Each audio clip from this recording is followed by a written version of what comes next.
Hello everyone and welcome to Plugged Into Heritage. Today we are filming from the Tilley House in the village of Gagetown, which was the birthplace of the Father of Confederation, Sir Samuel Leonard Tilley. It is a very sunny day today, and we hope you have some fun enjoying some of the pieces of our collection. And today we are going to be looking at samplers.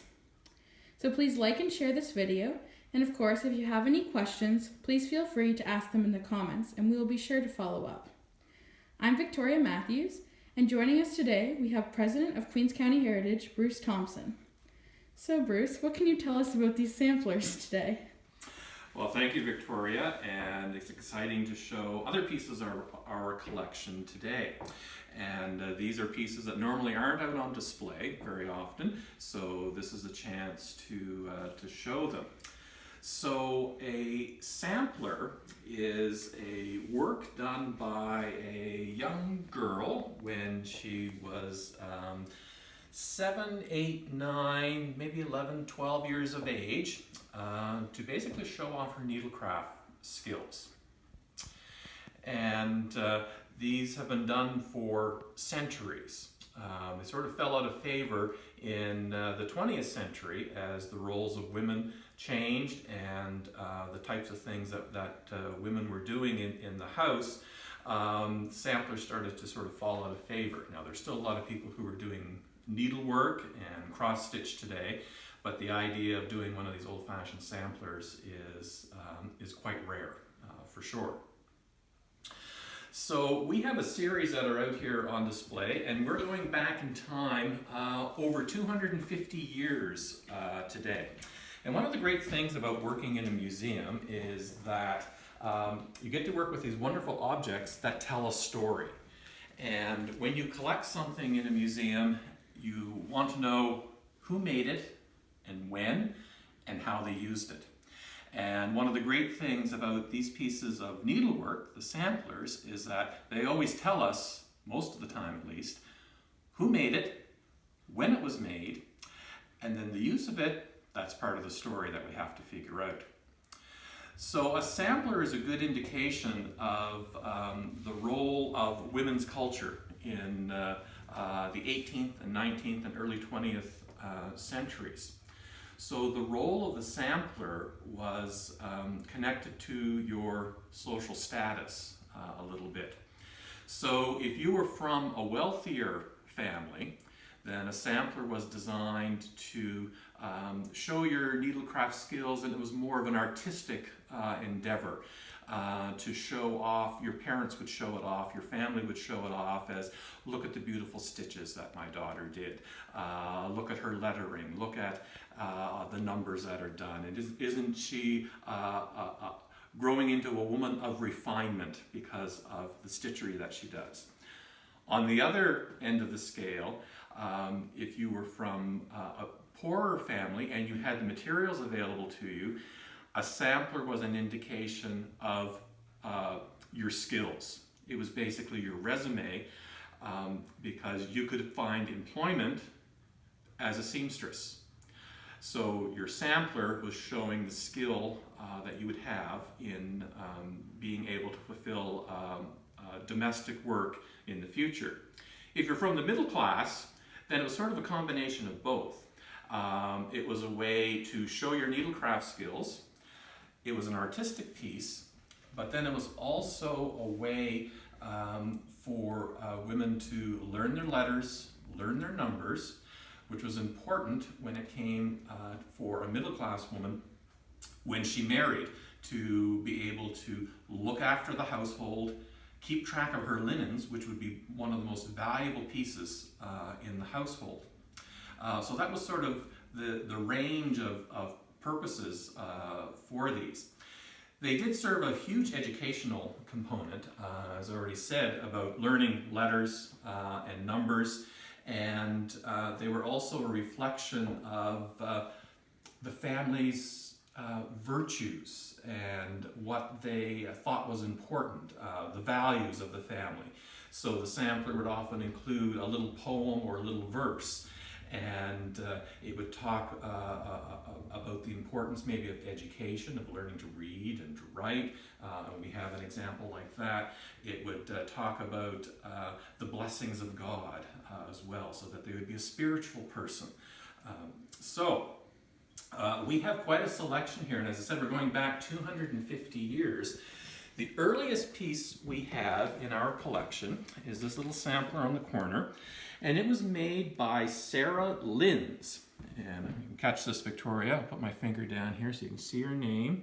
Sarah Linds, her sampler, 1780.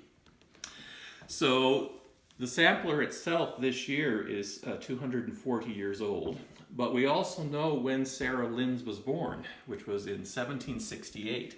So we also know who her parents were. So again, that takes us back 250, 275 years.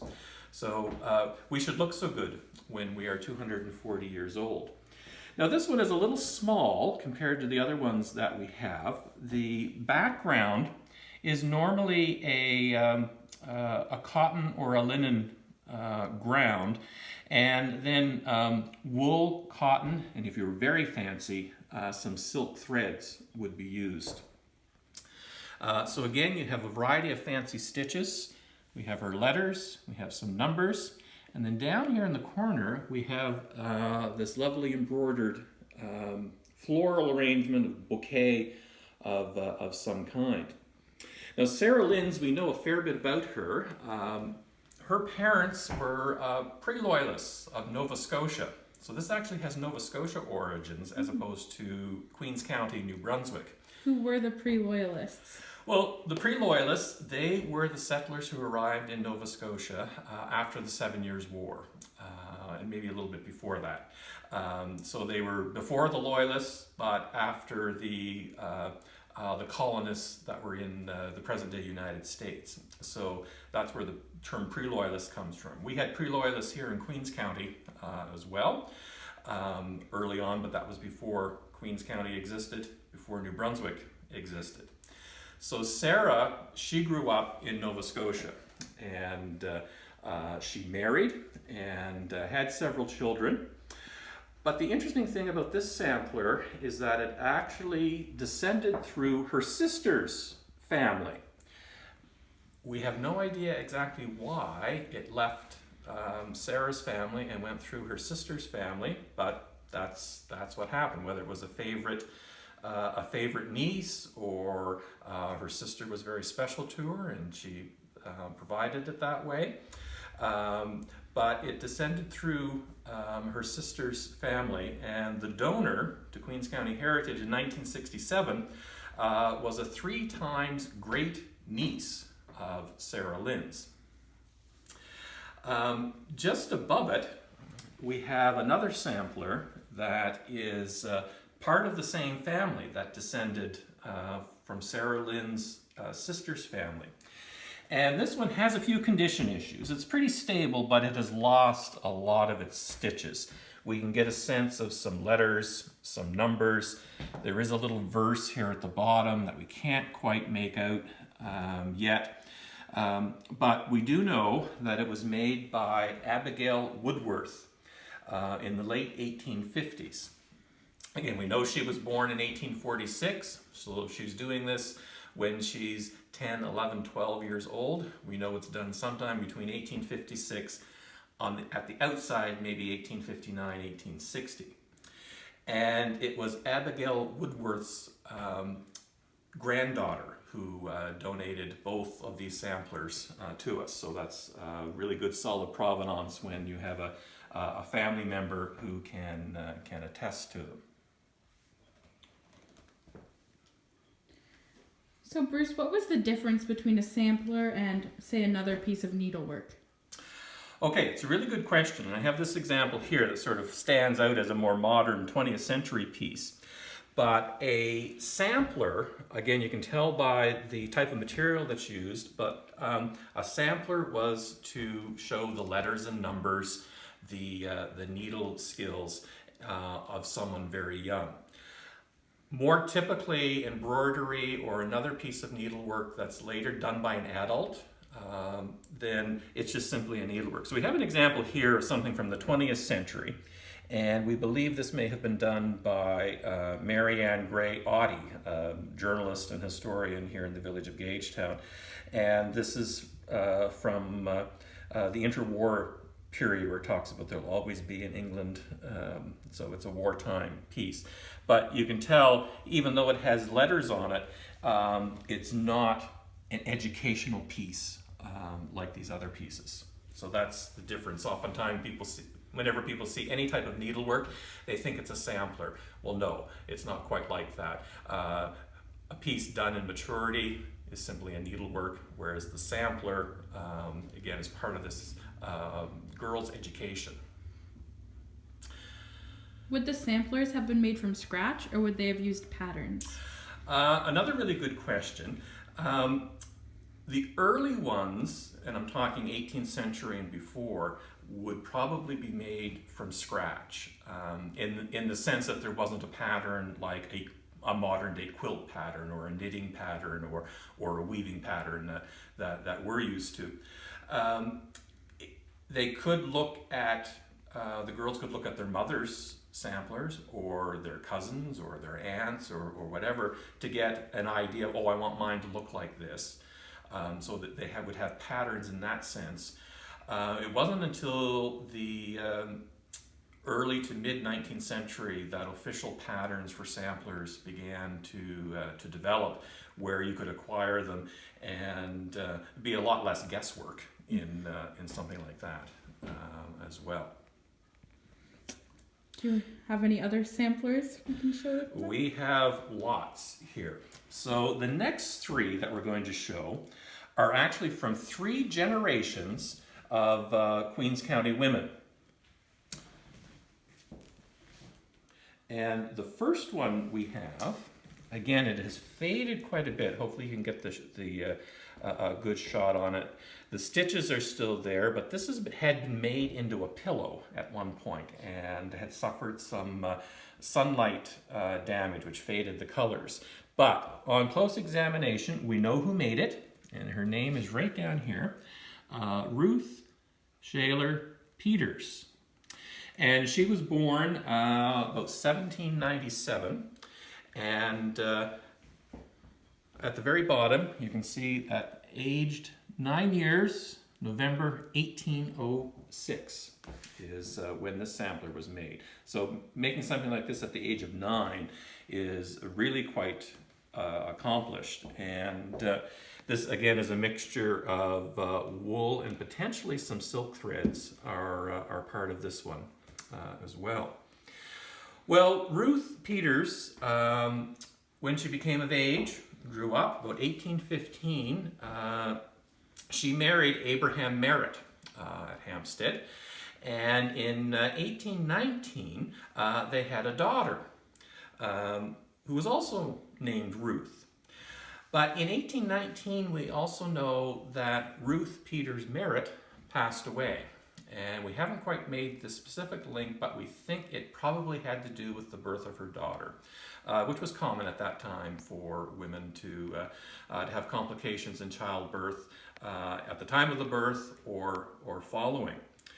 So Ruth Peters Merritt passed away in 1819, but when her daughter, Ruth Merritt, got to the age of 9 in 1828, and here we can see her name, Ruth Merritt, her sampler, age 9, 1828. The daughter did a sampler. And there are some similarities between these two with some of the letters and the numbers. So she may have used her mother's sampler as a bit of a pattern. By that point, this little Ruth had a stepmother as well, who probably would have assisted in providing some direction in creating this piece. Again, one of the great things about working in a museum is that when you have beautiful pieces like this come in, you can start making connections to other objects in the collection. And this Ruth Merritt, she is the one who received the warming pan that visitors to the Tilley House will be very familiar with.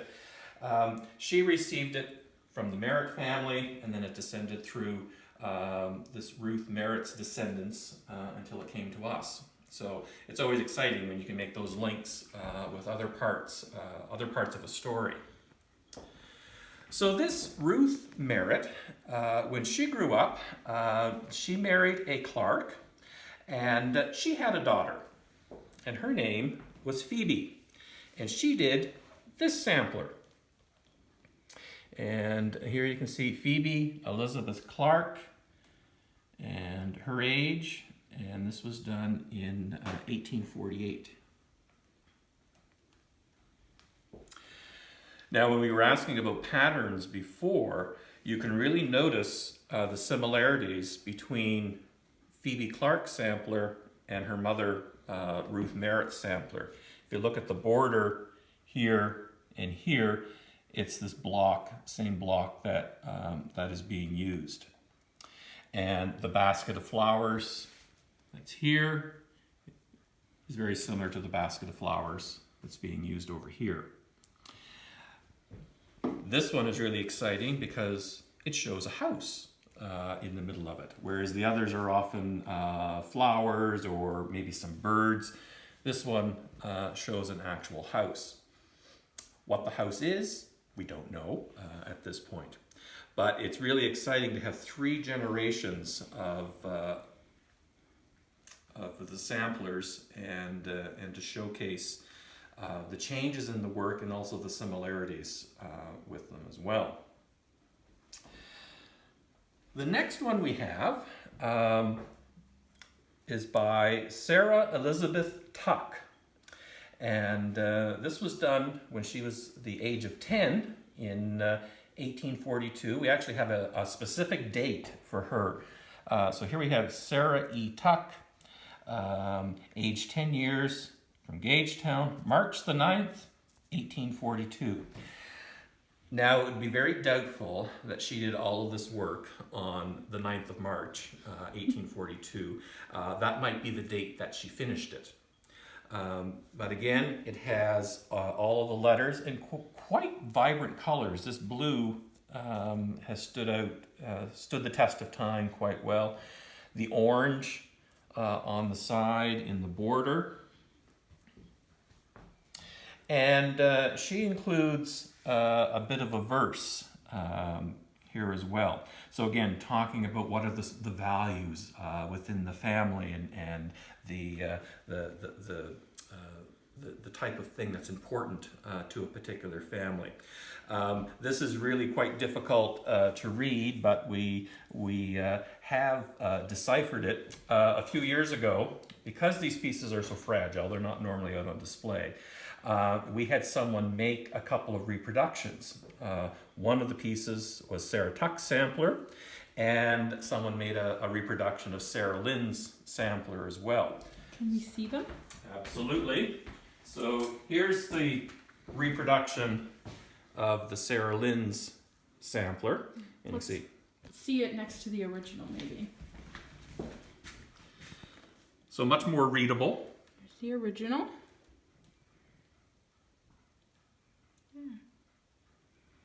So these reproductions were made by Willa McGinley from Quispam Sis, who's an expert needleworker, and took measurements of the samplers and the type of textile it was to try and reproduce them.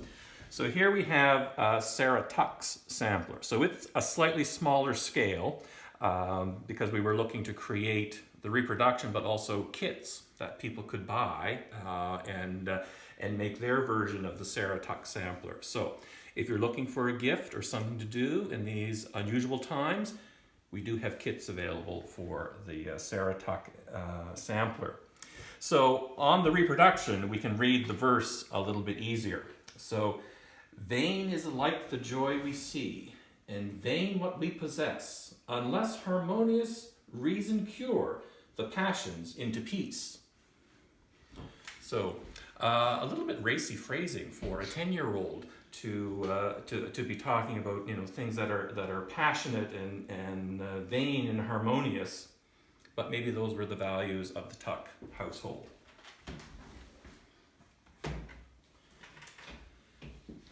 I mentioned earlier about the values and values about education. The Phoebe Clark sampler mentions about reading and writing and how her parents taught her how to read and write in the verse. So Sarah Tuck, she was a second cousin of Father of Confederation Samuel Leonard Tilley.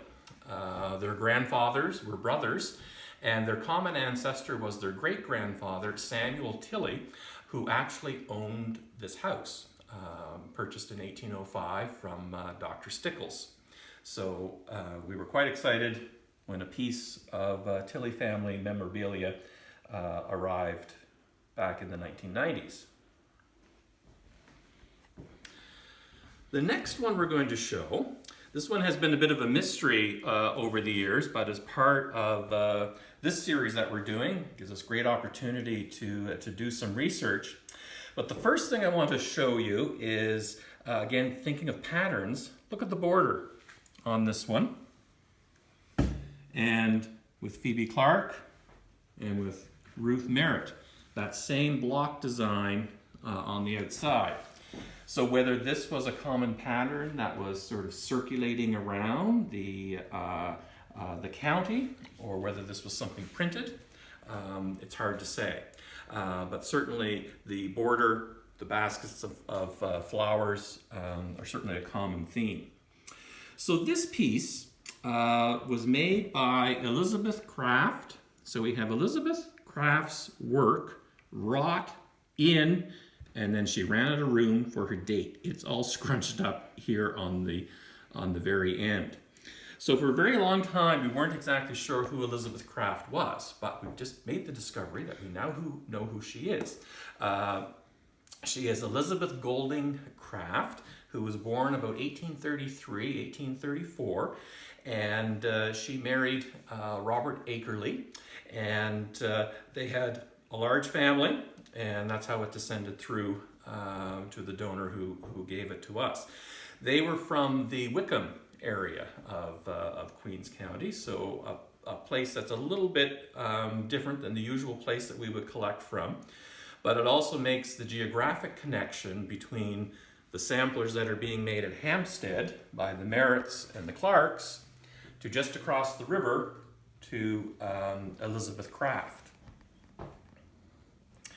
Now in this one, she has a lot going on here.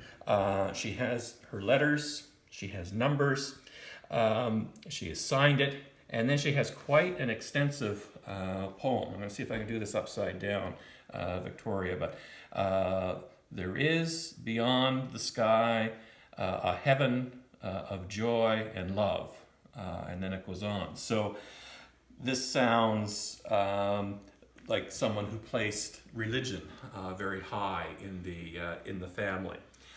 The date on this, even though it's all scrunched up, we do know that she married in 1854 at the age of 20. So that's way too old for her to be doing one of these samplers. So she was born in 1833, 1834. This is probably being done from about 1845, at the outside, maybe 1848, 1849.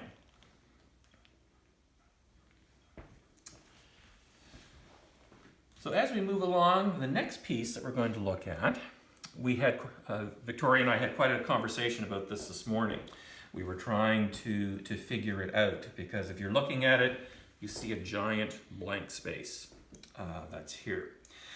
But we do know who made this sampler. So this is by Harriet Jane Knight, aged 11 years. So we know when she was born. So we know when she was 11 years old. So this dates to, again, about 1845, 1846. And the standard letters, numbers, both letters are uppercase or lowercase and uppercase, and it has a beautiful sawmill here at the bottom. But if you look carefully, this is more needlepoint type of work that may have been added later, as opposed to the fancier stitches that are part of the top. We were also talking this morning, like, why is there this big blank space? And it could be that this is unfinished. She starts here with Mary something, and whether this was the start of a Bible verse, we don't know, but it would appear that something else was supposed to be happening here. And this is one of the largest ones that we have in the collection, so it's quite high compared to the other ones, which are mostly square. Is this our last one? It is our last one, and this has an interesting history to it, and it is in this tremendous modern frame. This piece was made in 1843, not in Queen's County, not in Nova Scotia, but it was made in England as well. So very different. It is a slightly different pattern, much more elaborate. This is probably from an official pattern that was probably published, because it's very evenly spaced, quite detailed and quite elaborate. This is by a young woman by the name of Alice Hasketh, and you can see her name is here, Alice Hasketh, and in the year Anno Domini 1843. And she has poetry across the top. So her family must have put a premium on literature and poetry in the family. And the verse is here as well. So this would have been framed, and you can see the outline that in one framing, a lot of the border was actually cut off. I'm not sure if you can see that in the, you can see my reflection. But when it was taken out of its other frame and then put in this frame, it was opened up so you could see the beautiful work around the side. This piece, Alice Hasketh's family, she married a smith, and the family came to Canada in 1912. They sailed from England to Canada in May of 1912, and the family story was that the Titanic had sunk the previous month, but that didn't scare them. They boarded the ship and they came to Canada. They first settled just outside of St. John, but then later they bought a farm in what's now Wirral, Queen's County. So out in the Welsford, Tracy, Fredericton Junction area is where the Smith family lived and where this piece resided after it came to Canada. Now Alice, she was born about 1833, and she died in 1897. So this was a piece that meant something to the family. They didn't leave it behind when they decided to migrate to Canada in 1912. So did any of these young girls, would they have made anything large later on in life, or? They certainly would have. So as soon as they could hold a needle, whether that was 5 years old or 6 years old, they would start to learn how to sew, because it was such an important part of a poorer family or a middle class family. Not so much the upper classes, they had people to do it for them from the other classes. So they would make their sampler, and then so they learned their skills, make their sampler, and then they would proceed on the rest of their life making quilts, doing embroidery on everything from pillowcases to sheets to coverlets, making fancy quilts, and clothing as well, a whole variety of things. And like those of us today, some people like things that they're working at and can make more beautiful things out of it. Others it's like, well, I made my sampler, that's it. I'm going to sew my clothes and manage my linens, but that's it. It's not my thing. But for someone like Alice Hasketh Smith, we do know that she went on to do some other fabulous work. And we're just going to take a little walk into the parlor of the Tilley House, and we'll be able to see one of Alice's later works.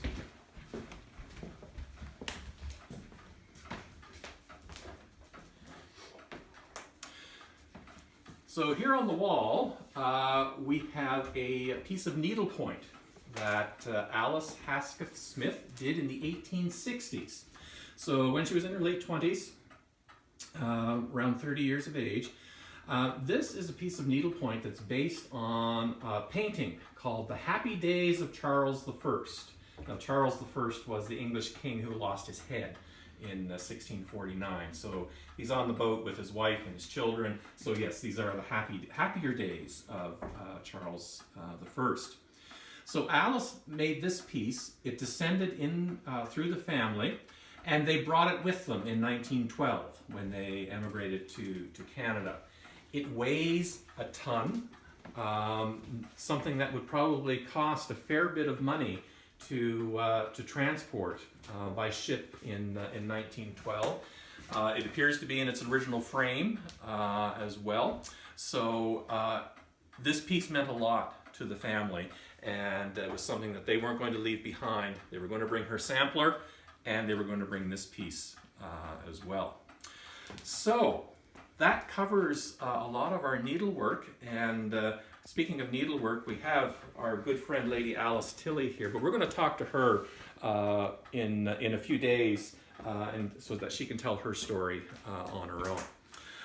So that's what we have, the stories of the samplers that we have in the collection. And as I say, when you get a piece that has a name, it has a date, when we can do our research, then the whole story of someone comes tumbling out. And in a day and age when these were made, women weren't working outside of the home very much or at all, and so to discover women's history and women's story through these pieces is a really significant thing and really important for museums to record that information. So back to you, Victoria.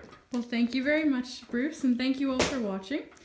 So I just want to let you guys know that we've regretfully have decided to close the Tilley House, Flower House, and the Loom Crofters this summer due to the COVID-19 situation. But we're still going to do this video series all summer to stay engaged with you and to show you that the work of Queens County Heritage never ends. We also want to let you know that we will be doing walking tours departing at 3 p.m. from the Tilley House veranda on Saturdays, and they will be of the Front Street on Gagetown. So if you like this video and you would like to see more, please make a donation to Queens County Heritage via the donate page on our website, queenscountyheritage.com. And yeah, so we hope you guys continue to watch these videos and stay tuned for more. Stay plugged into Heritage. See you next time. Bye. Bye.